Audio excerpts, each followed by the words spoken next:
외국 사람들이 한국에 대해서 깜짝 놀라는 거 있습니다. 시집이 엄청나게 많이 팔리는 것에 대해서 아주 거듭거듭 놀랍니다. 일본 사람들이 책을 많이 읽는 국민입니다만은 시집은 고작 많이 나가서 2,000권, 3,000권 정도 팔립니다. 그런데 한국은 시집이 30만 권, 50만 권 팔리는 경우가 있고 특별히 시집으로서 베스트셀러에 오른 경우는 100만 권이 넘게 한 사람의 시집이 팔린 경우들이 있습니다. 전 세계적으로 그런 유례가 거의 없습니다. 그러니까 한국 사람들이 어떻게 시집을 100만 권 이상이나 한 사람의 시집이 그렇게 팔릴까? 외국 사람들은 거기에 대해서 경탄에 마지 않습니다. 그만큼 우리 한국 사람들이 시적인 바탕이 있고 시심이 깊고 시를 좋아하는 국민들이라 할 수 있겠습니다. 한국 사람 못지않게 시를 항상 가까이 하고 시를 소중하게 여기는 국민이 이스라엘 국민들입니다. 성경 자체도 창세기부터 계시록 사이에 아주 시로 가득 차 있습니다만은 그 중에서도 시편은 시 모음집입니다. 우리가 시편을 쉽게 생각하면은 찬송 시집이라고 생각하면 됩니다. 이스라엘 사람들이 예배 드릴 때 시편에 기록된 시로서 하나님을 찬양했기 때문에 찬송가가 바로 이 시편입니다. 150편으로 되어 있는데 1편에서 복 있는 자는 이렇게 시작합니다. 1편에서 사람이 축복받는 것에 대해서 시작해서 마지막 편인 150편은 할렐루야 여호와를 찬양하라 이렇게 끝납니다. 그래서 사람이 축복받는 데서 시작해서 하나님을 찬양하는 것으로 마무리되는 이 시편 150편은 우리 신앙생활에 있어서 아주 영적인 밑거름이 되는 중요한 내용들로 가득 차 있습니다. 그래서 우리 장로교회의 하나의 효시가 된다 할 수 있는 칼빈 선생이 시편에 대해서 아주 유명한 말을 남겼습니다. 시편은 우리 영혼의 해부학이다. 그런 아주 의미심장한 말을 남겼습니다. 우리 영혼 속에 깃들어 있는 삶의 아픔과 한과 눈물, 영광과 찬양, 그리고 인간 내면의 그 치사한 것과 고상한 것, 인간의 그 죄를 지은 그 자기의 통회하는 마음과 그 죄를 용서함 받은 사람의 그 감격, 이게 다 시편에 골고루 들어 있습니다. 그래서 영혼의 해부학이다 그렇게 말하게 됩니다. 성경 66권 다 그렇게 읽어야 되지만은 시편도 마찬가지입니다. 시편을 읽으면서 예수님을 만날 수 있어야 합니다. 시편 속에서 우리 구주 예수님을 만나서 예수님께 내 속 있는 모든 아픔과 한과 허물을 고할 수 있고 그 예수님의 사랑으로 우리를 구속하신 감격을 느끼고 또 죄를 용서함 받은 사람의 그 감사를 하나님 앞에 찬양할 수 있는 이런 과정들이 시편 속에서 이루어질 수 있어야 됩니다. 누가복음 24장 44절 한번 찾아보겠습니다. 예수님 자신이 시편에 대해서 이르신 말씀이 누가복음 24장 44절에 기록되어 있습니다. 예수님께서 부활하신 후에 예루살렘에서 엠마오로 내려가는 길을 걷고 있는 두 사람의 제자 옆에 호련히 나타나서 길 도중에서 예수님이 자신의 메시아 된 것을 차근차근 설명해 주시면서 뭘 재료로 자신을 설명하느냐. 모세의 글, 선지자들의 글, 그러고 시편에 기록된 말씀을 가지고 바로 메시아에 대한 증거를 낱낱이 밝혀줍니다. 24장 44절 제가 읽겠습니다. 또 이르시되 내가 너희와 함께 있을 때에 너희에게 말한 바 곧 모세 율법과 선지자의 글과 시편에 나를 가리켜 기록된 모든 것이 이루어져야 하리라 한 말이 이것이라 하시고 이에 저희 마음을 열어 성경을 깨닫게 하시고 또 이르시되 이같이 그리스도가 고난을 받고 제3일에 죽은 자 가운데서 살아날 것과 이 말씀 속에서 예수님이 자신을 설명할 때 시편을 가지고 재료를 삼아서 말씀했다고 되어 있습니다. 예수님의 삶을 살펴보면요. 시편이 몸에서 줄줄줄줄 나옵니다. 거미에게서 거미줄이 나와서 거미집을 짓듯이 예수님은 순간순간 시편이 줄줄줄 나옵니다. 그걸 볼 때 예수님은 시편 전체를 암송하셨던 것 같습니다. 대표적으로 십자가에서 달려 고통당하실 때 시편 22편 한번 찾아보겠습니다. 시편 22편 보면은 십자가에서 말할 수 없는 고통 중에 있을 때에 시편의 묵상이 그 입술로 되풀이해서 나옵니다. 시편 22편 1절 말씀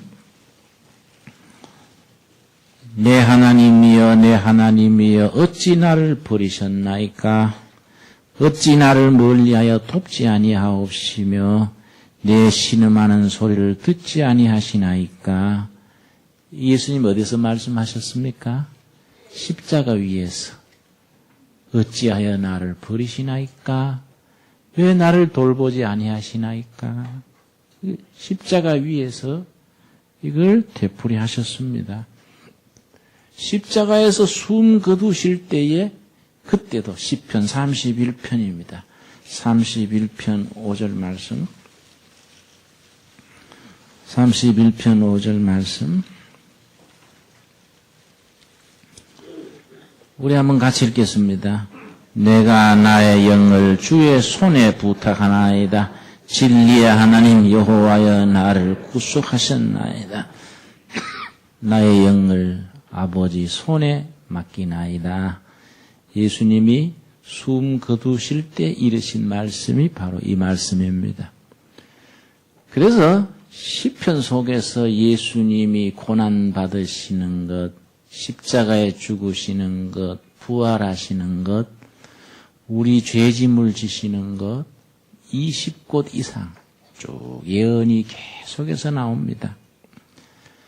그 시편 속에서 이스라엘 백성들은 그 영혼의 안타까움과 자기 바보같이 살았던 것에 대한 참회, 또 하나님의 은혜로 사람 대접받게 된 것에 대한 감격, 이런 게 아주 진솔하게 나타납니다.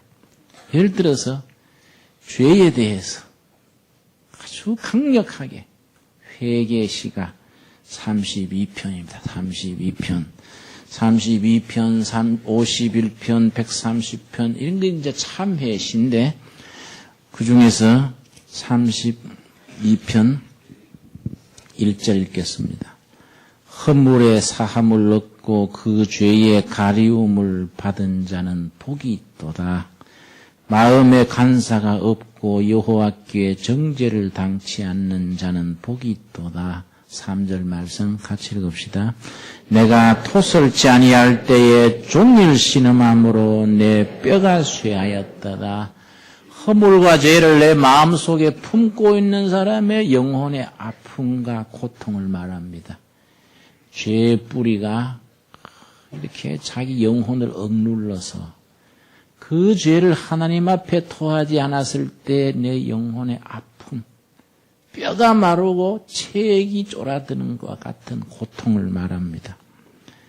5절 말씀, 4절, 주의 손이 주야로 나를 누르시오니 내 진액이 화하여 여름 가물의 마름같이 되었나이다. 5절 같이 읽읍시다. 내가 이르기를 내 허물을 여호와께 자복하리라 하고 주께 내 죄를 아뢰고 내 죄악을 숨기지 아니하였더니 곧 주께서 내 죄의 악을 사하였나이다. 셀라. 이게 시로 줄줄 나오는 겁니다. 죄를 회개에 참여하지 못했을 때 영혼의 아픔과 고통, 그 죄를 하나님 앞에 토한 뒤에 임하는 감격, 하나님의 은총, 이런 걸 쭉 씁니다. 51편도 마찬가지입니다. 어떤 글을 보니까 지구상에 인간이 쓴 모든 글 중에서 자기의 죄에 대한 가장 절실하고 가장 깊이 있는 참회 기록이 시편 51편이다. 동서고금을 만하고 자기 아픔과 어리석었던 것, 죄에 대해서 가장 강력하게, 가장 진솔하게 참회된 기록이 51편이라 했습니다. 그 유명한 다윗 왕이 몹쓸 짓을 하고 나서 참회하는 시입니다. 여러분, 다윗 왕은 뛰어난 전략가고 능숙한 정치가고 다윗 왕 이전에 다윗 같은 지도자가 없고 다윗 위에 그런 영웅이 없다고 말합니다. 그런데 다른 정치 지도자나 다른 왕들하고는 차별이 되는 게 있습니다. 대단히 시적인 상상력이 넘쳤습니다. 아주 뛰어난 시인입니다. 거기다가 음악도 잘하고요. 음악과 시, 이런 예술적인 감성에 있어서 탁월한 사람입니다. 그 다윗이 자기가 자기 부하를 죽게 하고 그 아내를 자기가 가로채고 이 일을 나중에 돌이켜 참회하는 시가 51편입니다. 1절을 읽겠습니다. 하나님이여 주의 인자를 쫓아 나를 긍휼히 여기시며 주의 많은 자비를 쫓아 내 죄가를 도말하소서. 나의 죄악을 말갛게 씻기시며 나의 죄를 깨끗하게 하셔서. 5절 말씀. 내가 죄악 중에 출생하였으며 모친이 죄 중에 나를 잉태하셨나이다. 7절 같이 읽겠습니다. 우슬초로 나를 정결케 하소서. 내가 정하리이다. 나를 씻기소서. 내가 눈보다 희리이다. 우슬초는 이스라엘 땅의 야생초 중에 부정한 것을 깨끗하게 하는 정화시키는 역할이 있는 풀입니다. 우리나라의 미나리 같은 것이죠. 미나리 밭을 오염된 물이 통과하면 물이 깨끗해집니다. 그 같은 비슷한 게 우슬초입니다.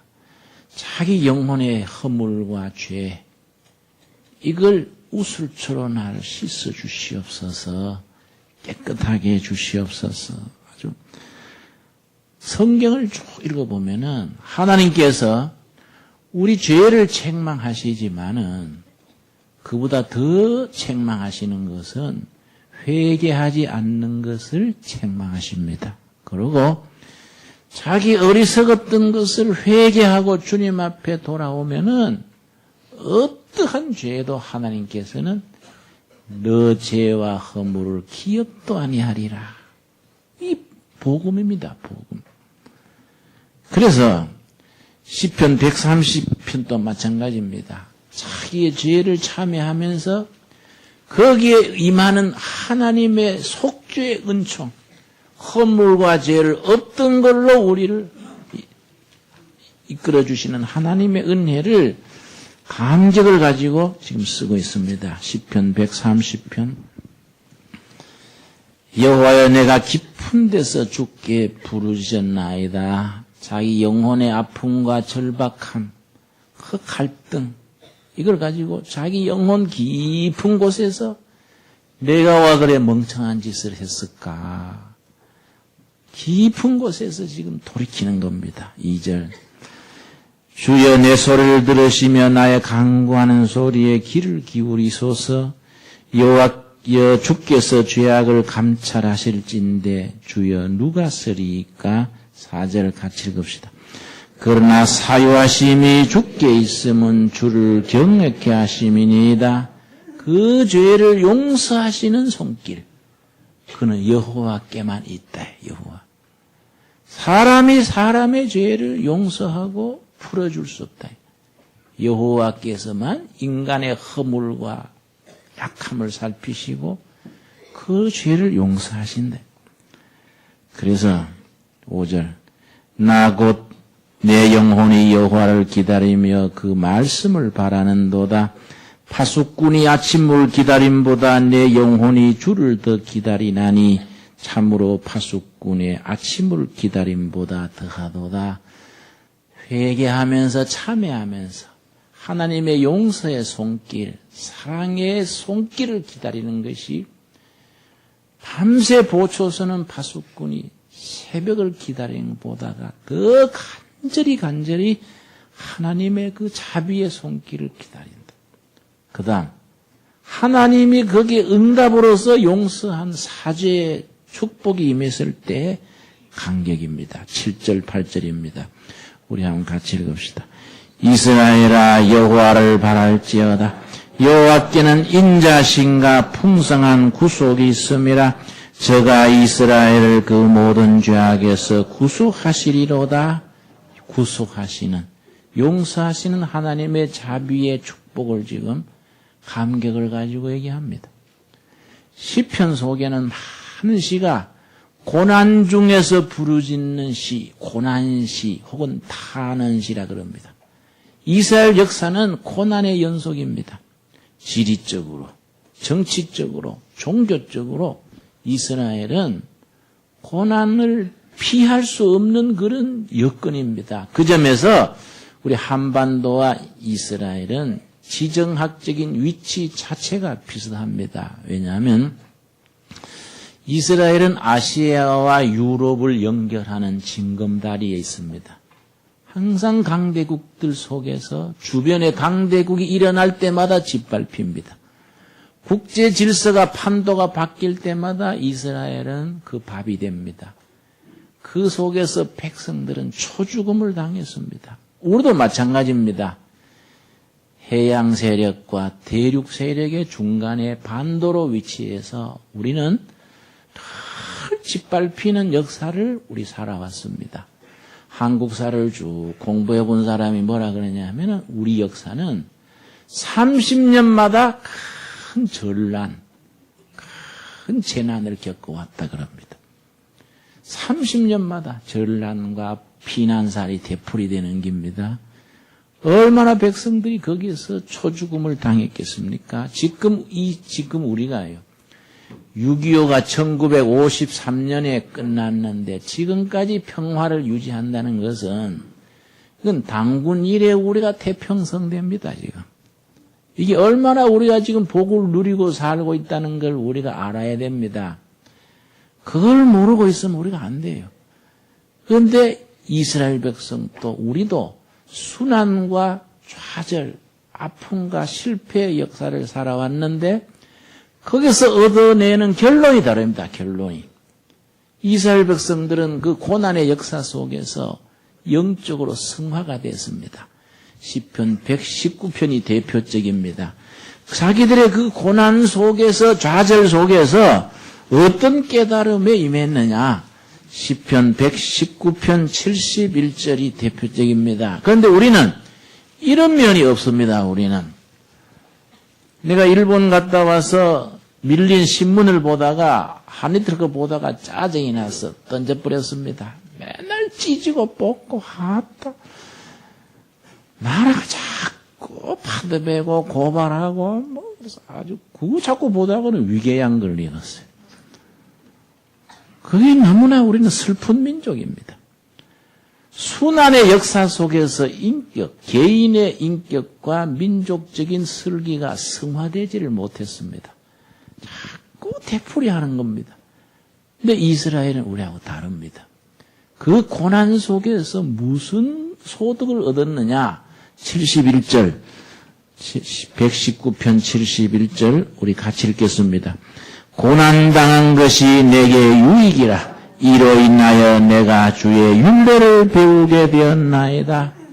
고난과 좌절, 실패와 아픔이 유익했다. 왜냐? 그 고난 속에서 하나님의 법을 지키는 것을 배우게 됐다. 그 고난이 축복이 되는 거예요. 실패가 오히려 플러스가 되는 겁니다. 고난이 고난으로만 끝나버린 걸 헛고생합니다. 헛고생. 고난 속에서 하나님의 손길을 깨닫고 삶의 의미와 방향을 체득하고 하나님의 손길이 이 속에 있었구나.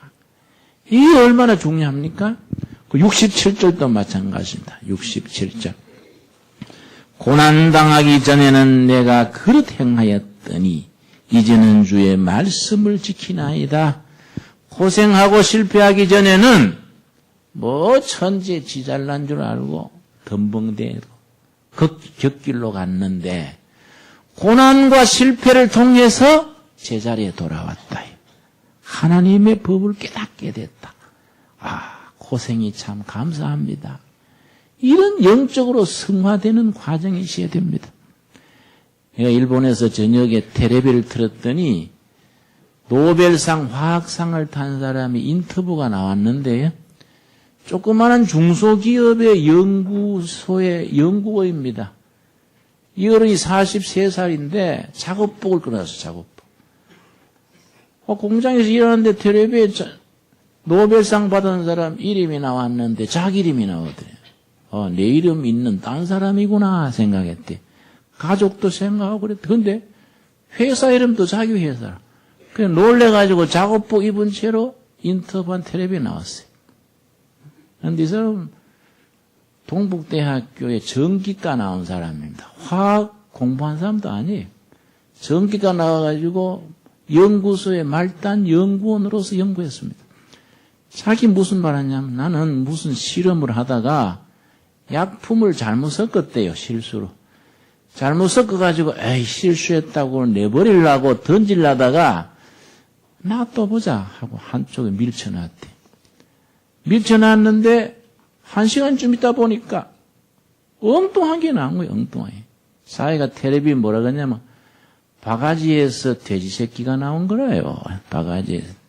그만큼 놀라운 변화가 나온 겁니다. 이 노벨상을 타게 된 건데 이 사람이 뭘 하냐면 내가 실수해가지고 이거 알아낸 겁니다. 그래서 실패는 성공의 어머니지요.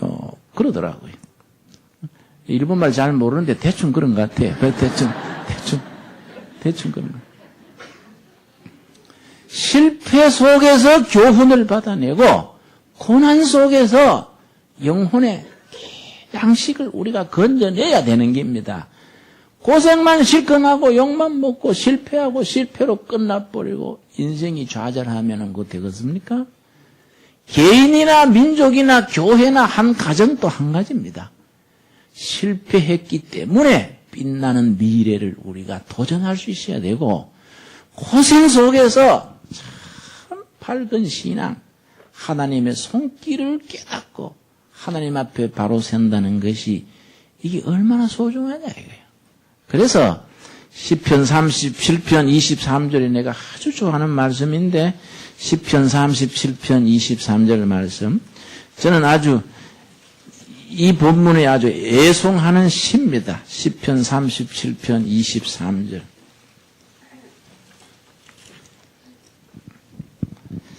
여호와께서 사람의 걸음을 정하시고 그 길을 뭡니까? 기뻐하시나니 1년, 2년 우리가 하루 이틀 살아가는 것은 내가 스케줄 짜고 내 멋대로 사는 것 같은데 지난 세월 5년, 10년 돌아보면 아니다 이거야. 하나님이 정한 길을 내가 걸어왔구나. 이 신앙 고백입니다. 고백. 사람의 걸음을 여호와께서 정하시고 그 길을 기뻐하시나니 성공했으면 성공한 대로, 실패했으면 실패했는 대로, 엉망이면 엉망인 대로 하나님의 정한 길을 걸어오고 그 길을 하나님이 기뻐하신다. 아멘이 됩니까? 그런데 하나님이 정한 길, 기뻐하는 길을 걸어온 사람은 모든 것이 순탄하고 잘 될 것 같은데 그 아니다 이거죠. 24절에 뭐라 그랬습니까? 저는 뭐이지요? 저는 넘어지나. 참 이상합니다. 하나님이 정한 길 걸어오고 하나님이 기뻐하는 길 걸어오면 모든 게 순탄하고 쭉쭉 뻗어나갈 것 같은데 아니다. 그 사람도 넘어지고 실패한다. 그 사람도 좌절하고 그 사람도 벽에 부딪힌다. 하나님이 정한 길 걸어오는 사람도 믿음으로 사는 사람도 좌절을 하고 실패한다. 그런데 실패는 하지만은 세상 사람 실패하는 것하고 하나님의 사람이 실패하는 것이 다르다. 뭐이 다르냐? 24절을 같이 읽겠습니다. 저는 넘어지나 아주 엎드러지지 아니함은 여호와께서 손으로 붙드심이로다. 넘어지기는 넘어지는데 누구 손 안에서 넘어진다고요? 하나님의 손 안에서 넘어진다. 그래서 회개하고 믿음을 돌이키면은 다시 제자리에 일어선다. 그래서 의인은 7번 넘어질지라도 다시 일어나느니라. 왜냐? 하나님의 품속에 있기 때문에. 여러분, 그런 체험과 그런 신앙 고백이 시편 기자들처럼 우리 가슴 속에 뜨겁게 임하기를 바랍니다. 개인만 아니라 이스라엘 민족 자체도 그런 신앙 고백을 가졌습니다. 바벨론 나라에 짓밟혀가지고 포로가 됐을 때에 바벨론 포로 수용소에 갇혀 있으면서 그들은 어떤 시를 읊었느냐? 137편입니다. 시편 137편. 본래 이 다 시편은 전부 시로 되어 있습니다. 그런데 우리나라로 번역할 때는 산문 형태로 번역해버려가지고 시상이 완전히 끊어졌습니다. 이 다시 번역해야 돼요. 이 성경을요, 새 번역으로 이 히브리어 본문에 있는 시적 그 깊이 상상력, 영감을 살려서 시로 다시 번역해야 됩니다. 우리도 빠른 시일에 그런 번역판을 가지고 예배를 드려야지. 이건 한문으로 번역됐던 것을 한문에서 다시 일반 문장으로 해버리니까 시적 감흥이 우리가 적은 겁니다. 37편, 137편. 우리가 바벨론의 여러 강변 거기 앉아서 시온을 기억하며 울었도다. 그 중에 버드나무에 우리가 우리의 수금을 걸었나니 이는 우리를 사로잡은 자가 거기서 우리에게 노래를 청하며 우리를 황폐케 한 자가 기쁨을 청하고 자기들을 위하여 시온 노래 중 하나를 노래하라 하미로다. 이렇게 나가니까 좀 본문이 좀 그하지요. 원문의 그 분위기를 그대로 내가 한번 바꾸어 읽어보겠습니다. 우리가 바벨론 강변 거기 앉아 시온을 기억하며 울었노라. 그중 버드나무에 우리가 수금을 걸어두고 시온을 향하며 울었노라. 우리를 사로잡은 자가 거기서 우리에게 노래를 청하도다. 우리를 황폐케 한 자가 기쁨을 청하도다. 자기들을 위하여 시온 노래 중 하나를 노래하라 하는구나.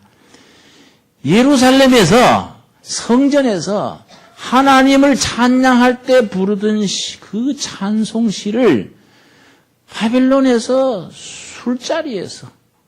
술자리에서 분위기 만들어갖고 노래를 부르라 한다 이게야. 이게 어떻게 그래 부를 수 있는 노래냐.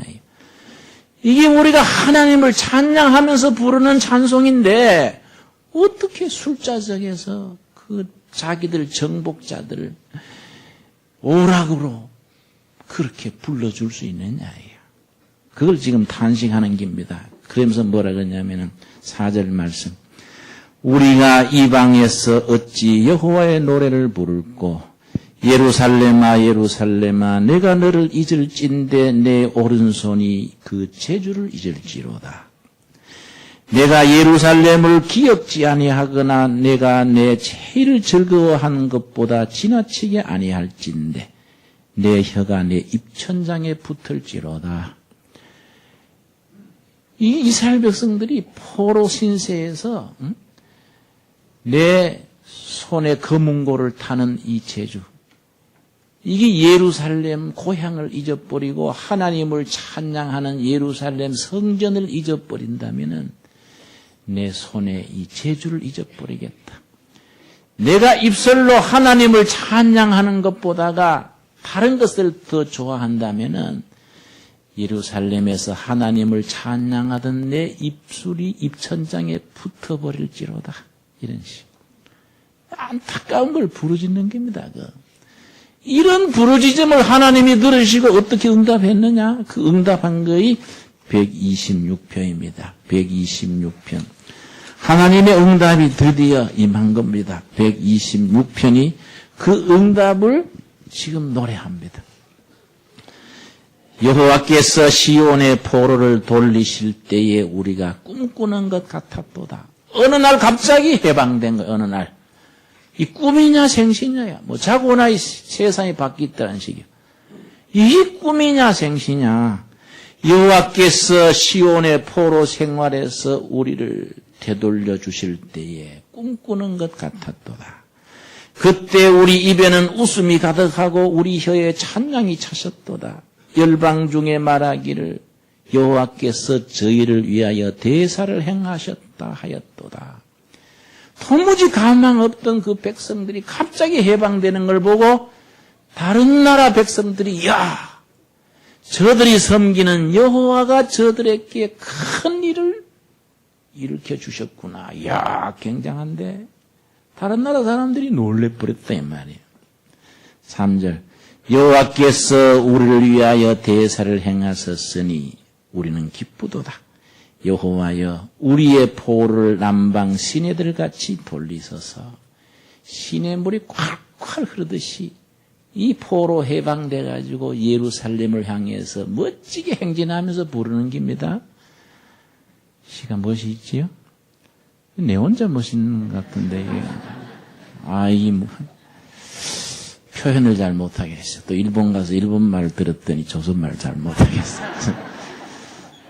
이 시편이란 건요, 그 자체가 감격이고 시적 상상력이 넘칩니다.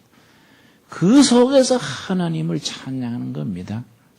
그런데 이 중요한 건 뭐냐면은 바벨론 포로 생활에 억울하고 답답하고 한과 눈물 속에 부르짖는 그 기도를 들으시고 예루살렘아 예루살렘아 내가 너를 잊을진대 내 오른손이 그 재주를 잊을지로다. 바벨론 강가 버드나무에 검은고를 걸어두고 그렇게 부르짖던 부르짖음을 하나님이 어느 날 들으시고 해방을 하셨는데 너무너무 기맥힌단 말이에요. 그럼 우리 같으면 야, 소 잡고 개 잡고 야, 잔치하자 이럴까 합니까? 야, 멋지다 이럴 낀데 안 그래요. 이것이 이스라엘 시인들의 신앙 고백이고 영적인 수준인 겁니다. 요거 뭐있냐? 5절이에요. 5절. 얼마나 엄청난 감격입니까? 한 달이고 두 달이고 놀자 이럴 텐데 아니에요. 5절 뭐라 그랬습니까? 눈물을 흘리며 씨를 뿌리러 가자. 눈물을 흘리며 씨를 뿌리러 가자. 왜냐? 다시 흥청망청하다가는 비극의 역사를 되풀이할 거 아니냐. 이런 슬픈 역사를 되풀이하지 않기 위해서는 눈물로 씨를 뿌리자. 씨를 뿌리자. 그래서 언젠가 10년 뒤에 30년 뒤에 아들 때 손자 때 기쁨으로 단을 거두는 날을 위해서 우리는 씨를 뿌리러 나가자. 6절 말씀 같은 말이지요. 같이 읽읍시다. 울며 씨를 뿌리러 나가는 자는 정령 기쁨으로 그 단을 가지고 돌아오리로다. 그래서 이것이 성경. 그 감격을 가지고 노세가 아니다 이 말이에요. 우리가 이러한 하나님의 은혜를 입었으니까 왜 적당히 살 거이냐? 땀 흘려 눈물로 씨를 뿌려서 하나님께 받은 은혜에 합당한 우리가 역사를 만들어 나가자. 눈물로 씨를 뿌리는 자는 기쁨으로 단을 거두리로다. 그런 시대를 만들어가기 위해서 지금은 즐기고 흥청망청하고 낭비하고 이렇게 해야 돼. 지금은 땀과 눈물과 헌신으로 씨 뿌리고 역사를 만들어 나갈 때다. 참 좋은 신앙이지요? 그런 정신을 가져야 신앙이다. 그런 신앙. 결론이 뭐냐면은 150편. 시편의 결론입니다. 시편.